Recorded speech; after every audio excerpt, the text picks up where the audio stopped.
ఈ దగ్గర దగ్గర సుమారు నెల ఎప్పుడైతే ప్రిలిమినరీ జరిగిందో అప్పటి నుంచి అగ్గి రాజేసుకున్నటువంటి విషయం మనం అందరం కూడా గమనిస్తాం.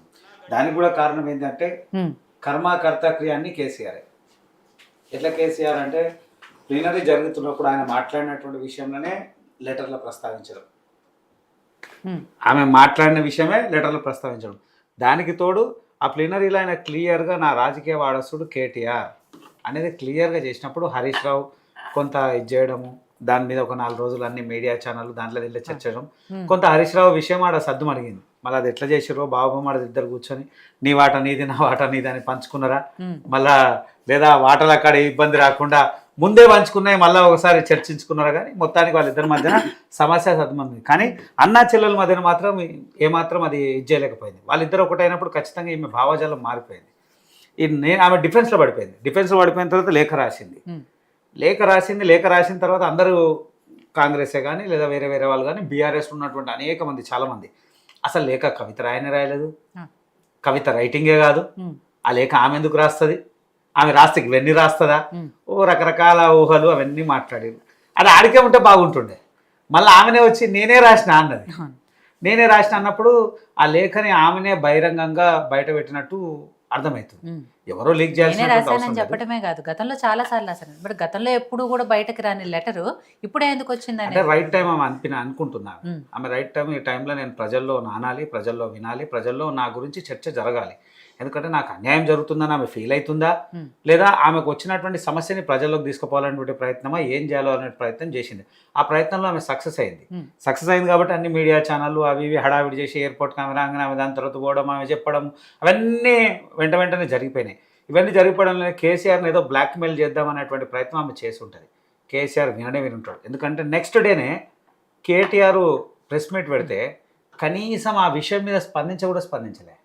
ఆయన మాట్లాడిన విధానంలో పడిపోయింది. ఆయన ఏమన్నాడు, సాధారణ కార్యకర్త లెక్క సాధారణ మనిషి లెక్కనే కవితని కౌంట్ చేసిండు తప్ప ప్రాధాన్యమైనటువంటి మనిషి లెక్క చేయలేదు. అదే హరీష్ రావు మాట్లాడితే వెంటనే పరిగెత్తిండు. వాళ్ళ కవిత దగ్గరకు వెళ్ళొచ్చుగా. హరీష్ రావు దగ్గరకు వెళ్ళినప్పుడు హరీష్ రావు దగ్గరికి ఏదో ఒక సాకు పెట్టుకొని వెళ్ళినావు, ఇంకో సాకు పెట్టుకుని వీళ్ళు కూడా వెళ్ళేది చెల్లెలతో మాట్లాడుతుండే, ఎందుకు లెటర్ రాసినావు, ఏం రాసినావు, ఏం సంగతి. సరే అది ఆడికి తేలిపోతుంది. అది తేలకుండా వీళ్ళు ఒకరినొకరు పరస్పరంగా మాట్లాడుకున్నటువంటి పరిస్థితి ఉంది. తర్వాత మన బాలుగారు అంటున్నారు లేఖలు అందరూ రాస్తారు, రాసే అలవాటు ఉంది, కేసీఆర్ చూస్తుంటాడు చేస్తుంటాడు. సామాన్య కార్యకర్తలు లేఖ రాయడం అనేది అంటే కొంచెం ఆయనకి కేసీఆర్ వరకు చేరడము సరే సర్వసాధారణం. కానీ బిడ్డే కదా, డైరెక్ట్ చనువు ఉంటుంది కదా, మాట్లాడేంత అవకాశం ఉంటుంది, చనువు ఉంటుంది, అంత సమయం కూడా ఉంటుంది కదా. ఎవరు పర్మిషన్ తీసుకొని వెళ్ళాల్సిన అవసరం లేదుగా.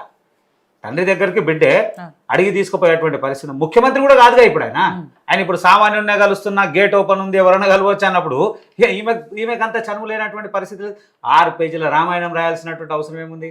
ఖచ్చితంగా ఆమెకు తండ్రికి బిడ్డకి గ్యాప్ ఏర్పడదు కాబట్టి ఆ గ్యాప్ని ఫుల్ఫిల్ చేయడానికే లెటర్ రాసి పంపిన దాంట్లో కూడా అనేకమైనటువంటి ఆరోపణలు ఉన్నాయి.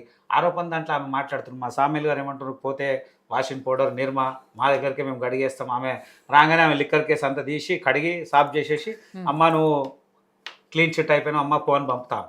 మా దగ్గరకు వచ్చినా మా పార్టీలో ఉన్న చెంచల్ కూడా జైలు ఉన్నాడు, గాలి జనార్దన్ రెడ్డి మా పార్టీలోనే ఉండే కదా, మా పార్టీకే వచ్చిందిగా, మాకే మద్దతు ఇచ్చిండు కదా, అయినా ఏమైండు పోయి చెంచల్ కూడా జైలు ఉన్నాడు. అవన్నీ సర్వసాధారణం.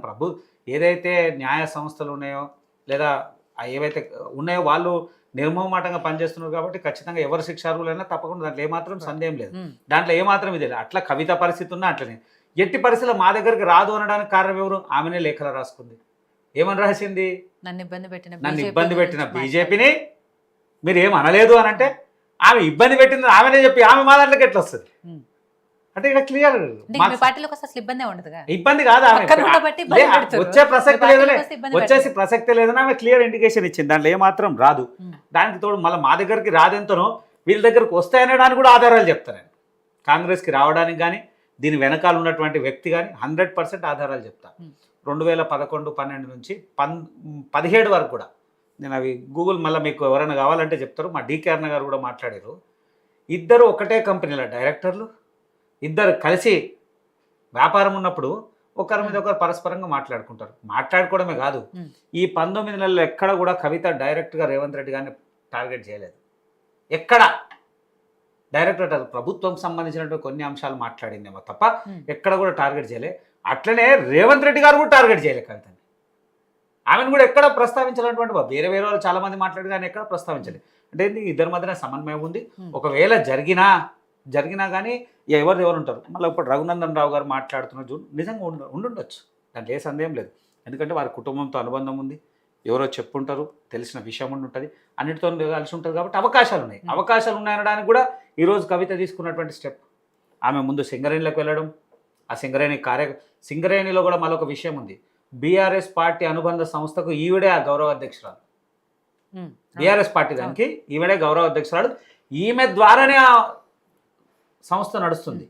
ఆ నడుస్తున్నటువంటి సంస్థని కాదని జాగృతిని ఆడ ఎస్టాబ్లిష్ చేసి ఆడ 11 మందిని పెట్టడము, వాళ్ళందరి ప్రతినిధులను ఇచ్చేయడము, దాన్ని ఇన్వాల్వ్ చేయడం, దానికి కూడా ఒక చాలా డీప్గా ఆలోచించినాను.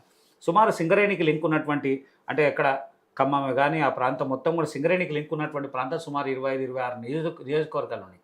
ఈ నియోజకవర్గాలన్నీ బలం పొందాలంటే ఖచ్చితంగా సింగరేణి కార్మికులతో అనుసంధానంగా ఉంటే కొంత కలిసి వచ్చేటువంటి అవకాశం ఉంది. కాబట్టి ముందు సింగరేణికి సంబంధించినటువంటి సంస్థను అనౌన్స్ చేయడం, తర్వాత ఆ సంస్థని, విద్యార్థి విభాగాన్ని, మహిళా విభాగాన్ని, సుమారు 30 విభాగాలను అనౌన్స్ చేస్తారని డైరెక్ట్ ప్రకటించడం జరిగింది. అంటే అర్థమైంది, ఆమె పూర్తి స్థాయి పకడ్బందీగా ఈ రాష్ట్రంలో ఆమె ఏం చేయాలనుకుంటే డిసైడ్ కాబట్టి చేస్తుంది. దాంట్లో ఏమాత్రం సందేహం లేదు. దానికి తోడు ఏదేం మాట్లాడినా మళ్ళీ ఇలా కేసీఆర్ వ్యూహం కూడా చూడాల్సినటువంటి అవసరం ఉంది. మనం ఇంత మాట్లాడుకుంటున్నాం, కేసీఆర్ అనుకుంటే 2 నిమిషాల పని.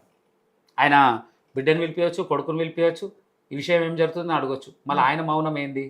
ఆయన మౌనం వెనుక కూడా ఒక రహస్యం ఉండుండొచ్చు.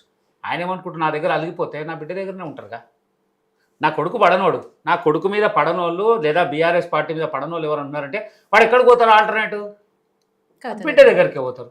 పోనీలే అదేదో కాంగ్రెస్ బీజేపీని ఉద్ధరించే బదులు నా బిడ్డ దగ్గర ఉంటారు.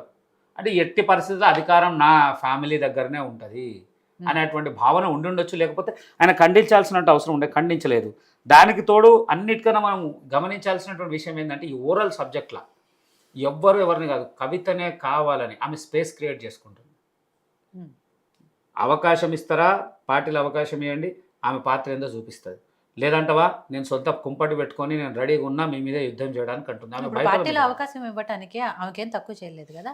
ఫస్ట్ టైము ఎంపీగా గెలిచింది, కేంద్రంలో అక్కడ పార్లమెంట్లో ఆవిడ వాయిస్ వినిపించింది, మహిళా రిజర్వేషన్ బిల్లుకి నేనే మాట్లాడానని చెప్పి ఇలాంటివి రకరకాలుగా ఉన్నాయి. బెస్ట్ పార్లమెంటరీ అవార్డు కూడా వచ్చింది ఆవిడ.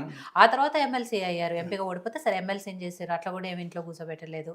ఇంకెక్కడ తక్కువ చేశారని ఆమెకు అవకాశం ఇవ్వడానికి నేను చెప్తాను. దానికి కూడా ఎవరైనా కానీ ఆ వ్యక్తులు అధికారంతో వాళ్ళు ఎట్లయితే వచ్చారో వాళ్ళు నమ్ముకున్నటువంటి వ్యక్తుల్ని కాపాడుకునేటువంటి బాధ్యత కూడా వారిపైన ఖచ్చితంగా ఉంటుంది. ఇలా కవిత ఎంత ఇంపార్టెన్సో ఆమె నమ్ముకున్నటువంటి వ్యక్తులను కూడా ఆమె కాపాడుకోవాల్సినటువంటి బాధ్యత అంతే ఉంటుంది. ఇలా హరీష్ రావుకు 10 ఉంది కదా, ఆయనకేంది? ఈ కవితకు కూడా 10 ఉంది కదా, ఇంకేంది? వీళ్ళు ఎందుకు హడావిడి చేస్తున్నారు? కారణం ఏంటంటే వీళ్ళు నమ్ముకున్నటువంటి వ్యక్తులు. ఇవాళ మీరు వద్దన్నా అవునన్నా గత 10 సంవత్సరాలు ఈ రాష్ట్రంలో ఎవరిది నడిచిందంటే కేసీఆర్ తర్వాత కేటీఆర్. హరీష్ రావు కానీ కవిత కానీ ఎక్కడ కూడా చలామణి జరగలేదు. వాళ్ళు వ్యక్తిగతంగా ఎక్కడ ఉంటే మాట్లాడుకొని చేసుకొని ఏదైనా చిన్న సెటిల్మెంట్లో మంచో చెడ్డలో తప్ప ప్రభుత్వాన్ని కదిలించేటువంటి పెద్ద కార్యక్రమాలు ఏం జరగాలి వీళ్ళు కనసన్నల్లో జరిగినాయి. కవిత ఎక్కడ ఇన్వాల్వ్మెంట్, హరీష్ రావు ఇన్వాల్వ్మెంట్ ఆ స్థాయిలో చూపించేటువంటి పరిస్థితి లేకుండా ఫస్ట్ టైం అధికారం వచ్చినటువంటి పార్టీకి రెండోసారి అధికారాన్ని పూర్తి స్థాయిలో కేటీఆర్ ఆయన పార్టీని హస్తగతం చేసుకున్నాడు. దానికి కారణం అది. ఇవాళ హరీష్ రావు కేటీఆర్ ఆ కేటీఆర్ అనుమతి లేని హరీష్ రావు ఎక్కడ మీటింగ్ పెట్టలేడే. పార్టీకి సంబంధించిన ఏ సమావేశం పెట్టాలన్నా కేటీఆర్ అనుమతి ఉండాలి, కేటీఆర్ సబ్జెక్ట్ తెలవాలి, దాని తర్వాత పెట్టాలి.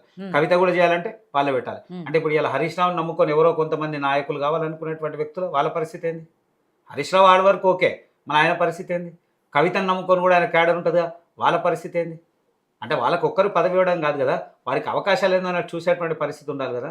మెల్లమెల్లగా రాను కవితకు ఆమెకు అర్థమైంది ఆమె పార్టీలో ఉన్నటువంటి ప్రాధాన్యత, ఆమెకు ఉంటున్నటువంటి ప్రాధాన్యత, జరుగుతున్నటువంటి ప్రాధాన్యత. ఎప్పుడైతే లిక్కర్ స్కామ్లు ఉందో ఆటోమేటిక్గా సైలెంట్గా పార్టీకి సంబంధించిన నాయకులు, పార్టీలో ఉన్నటువంటి కీలకమైన నాయకులు చివరికి కేసీఆర్తో సహా కూడా మౌనంగా దూరం పెట్టినటువంటి దాఖలాలు అంతా కూడా చూస్తుంది.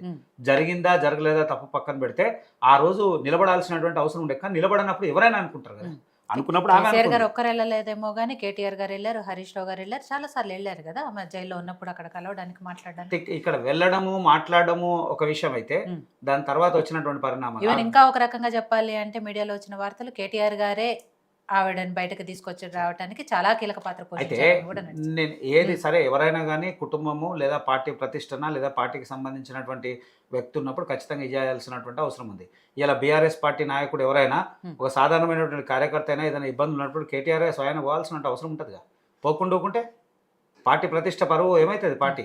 అలాంటిది ఇక మళ్ళీ ఈమె కవితను కొత్తగా విడిపోయడం ఏంది, కవితని కొత్తగా ఆయన చేయడం ఏంది, అదేం లేదు కదా. ఇక్కడ ఓవరాల్గా ఒకటే సబ్జెక్ట్ అర్థమైంది, ఆమె ప్రాధాన్యత తప్పుతుంది కాబట్టి ఆమె ఖచ్చితంగా ఈ రాష్ట్రంలో ఆమె ప్రాధాన్యత ఆమె పెంచుకున్నటువంటి ప్రయత్నంలో డైరెక్ట్ కేసీఆర్ని ఆమె బ్లాక్మెయిల్ చేస్తుంది, కేటీఆర్ని బ్లాక్మెయిల్ చేస్తుంది. మీరు వింటారా సస్తారా, ఇంటేనేమో ఒకరి తీరు వినకపోతే ఇంకో తీరు అన్నటువంటి. ఎందుకంటే చర్చలు జరిగినట్టు ఎవరో అడ్వకేట్ వెళ్ళిరు లేదా ఎవరో ఎంపీ వెళ్ళిరు మాట్లాడిరు, చర్చలు జరిగిన అన్నప్పుడు అంత వేరే వాళ్ళు చర్చలు చేయాల్సిన అవసరం ఏముంది. కేసీఆర్ మాట్లాడుకుంటే ఎంతసేపు అయినా వీళ్ళదా ఏమన్నా. తెలంగాణ రాష్ట్రం 1200 మంది ఆత్మ బలిదానం మీద తెలంగాణ రాష్ట్రం వస్తే ఇలా వీళ్ళ కుటుంబం గురించే మాట్లాడుకుంటున్నాం. ఏమైనా మాట్లాడితే వీళ్ళ పార్టీ వీళ్ళదా. ఆ రోజు పార్టీ ఏం పెట్టిర్రు, తెలంగాణనే జన్మ హక్కు అనేటువంటి ఆలోచనతో అందరితో కలిపి పెట్టిన పార్టీని ఇలా పార్టీ వీళ్ళదే. ఏమైనా మాట్లాడితే హరీష్ రావు మాట్లాడాలి, లేకపోతే కేటీఆర్ మాట్లాడాలి, కేసీఆర్ మాట్లాడాలి, లేదా కవితనే మాట్లాడాలి తప్ప వేరే గురించి మాట్లాడే ప్రసక్తే లేదు. ఇలా బీఆర్ఎస్ పార్టీ గురించి ఇంకో నాయకుని పేరు చెప్తామంటే ఎవడు గతే లేకుండా పోయింది కదా. ఇలా కూడా మళ్ళీ అదే చేస్తున్నారు. ప్రత్యామ్నాయ మార్గం ఇంకోవాళ్ళు లేకుండా కవితనే చేసేటువంటి ప్రయత్నం జరుగుతుంది. సరే, మళ్ళీ మాట్లాడండి. సో జంగయ్య గారు, మొత్తం మీద కల్వకుంట్ల కుటుంబ కథా చిత్రం, ఈ చిత్రం చూసిన తర్వాత ఇంకా జరుగుతూనే ఉంది ఆ చిత్రం షూటింగ్ కూడా. ఏమనిపిస్తోంది అంటే ఎపిసోడ్ మొత్తం ఎలాంటి పరిణామాలకు దారితీస్తుంది అనిపిస్తున్నారు? నిజంగా కవిత ఒక ఎజెండాతో, అంటే హిడెన్ ఎజెండాను, లేకపోతే ఆవిడ ఒక వ్యక్తిగత రాజకీయ ప్రయోజనాల కోసం ఇదంతా చేస్తుంది అనుకోవాలి, ఏం జరుగుతుంది? ఇప్పుడాక మన మిత్రులు మాట్లాడినటువంటి సందర్భం కానీ, కవిత గారు రాసిన లెటర్ మీద వచ్చినటువంటి కామెంట్స్ కానీ, ఇవన్నీ మీరు అన్నట్టు ఒక ముఖ చిత్రంగా తీసుకున్నట్లయితే స్పష్టంగా కవిత గారు ఏదైతే తెలంగాణ జాగృతి అని చెప్పేసి పెట్టుకొని, బోనాలు అని చెప్పేసి ఎక్కడికక్కడ తెలంగాణలో ప్రతి బతుకమ్మ కానీ ప్రతిది కూడా, అంటే ఒక తెలంగాణ యొక్క సంస్కృతి, సిద్ధాంతము, పద్ధతి